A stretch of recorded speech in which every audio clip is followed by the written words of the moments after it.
I feel like I'm part of the circus troupe that, like, you're part of a show and you become this intimate, dysfunctional family, and then it ends, and then you move on to the next troupe of people and you become, tight as thieves, and then that constantly messes with your head because you're embedding with different troops all along the way, and then you're like, I got PTSD. I don't even know which way is up. I don't know who my real friends are.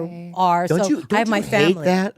It's like summer camp, right? Yeah, like I remember. It's sad. Yeah, It's I was on a sad. show called Animal Practice. You know what I mean? And me and Justin Kirk, this lead, were hanging out all the time, and we would smoke cigarettes, and It's like your brothers. It looked like we were going to be friends for life. I haven't seen him since. So what is it about the human condition, though, where you can be so close in that setting and then kind of just walk away from each other and then without contact anymore? Like, what does that say about, like, us? Well, that's the flawed upbringing part, You think so? It's satisfying for a period of time, Yeah. and then you can walk away from it. So you're in control of it. It's finite. You never get to that next deeper level where people can call you out on your shit. You're still being polite. You're still like, oh, hi. And all the good stuff without the heavy, deep, dark uglies, right? Wow. So you can be something for that period of time. Yeah, because the people that were on when I was on Mad TV, right? Because I was on that show for so long with so many people, obviously you get to know people and you see those ugly parts. You become more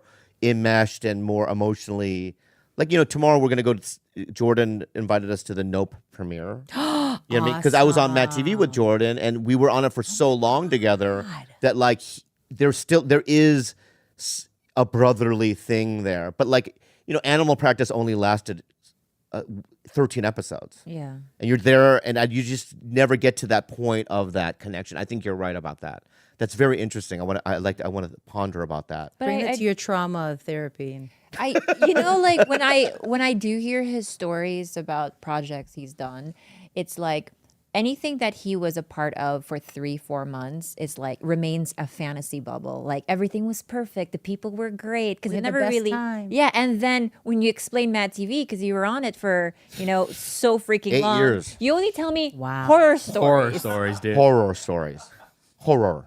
Yeah, it was terrible. Like, my worst experiences in life is in that time period, but I would never change it for the world because it was fucking great. I was young and I didn't know the rules. That's why I farted on people and no, I got in trouble. I was fired. Well, of course. Yeah, I farted in Crystal Flanagan's mouth, and she cried. my And it was her first day of work, and she was a regular, and she wanted to quit the show because I farted in her mouth.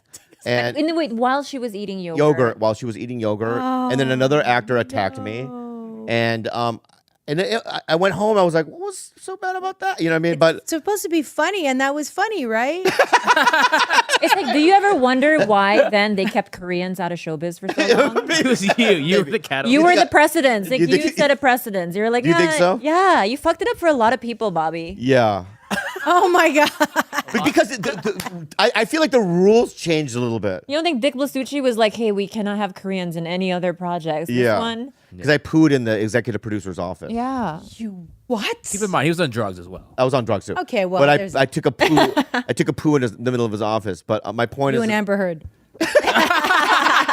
Brother in arms. yeah, but I would behave in that way, and in retrospect, I go, "What the fuck was I doing?" But at the time, I was young, and I was wild. But imagine like just Dick Blasucci, right? Thinking like we gave this Asian boy a chance. And look And what he he shit did. all over it. Shit all over my office. Not all over. It was like 3 pellets. Concentrated. It was a concentrated poo, and it was funny at the time because there was other actors. Did he in the room. laugh? No, he goes cleaning that up right now. Yeah, but I apologize because later he became my showrunner. I had a pilot for Comedy Central, and he became my showrunner. Oh wow. Yeah, so it's not. It wasn't cool. a debt. It wasn't. I didn't destroy it. So you healed. I There healed was it. Yeah, healing. but it's really interesting. So how do you think Easter Sunday's gonna do? I hope it's huger than Big Fat Greek Wedding. It's gonna I be. keep saying Big Fat Greek Wedding for Filipino people. I think it's gonna be. I mean, like how long? God's ears. I mean, we never know. You never know. Nobody knew what Wayne's World was when it came out. I know. I know how Easter Sunday's gonna do. I already know too. I did too. It's like you have 150 million Filipino people worldwide who Please, just God, have never please. seen anything. That's why I went to church and did a novena today.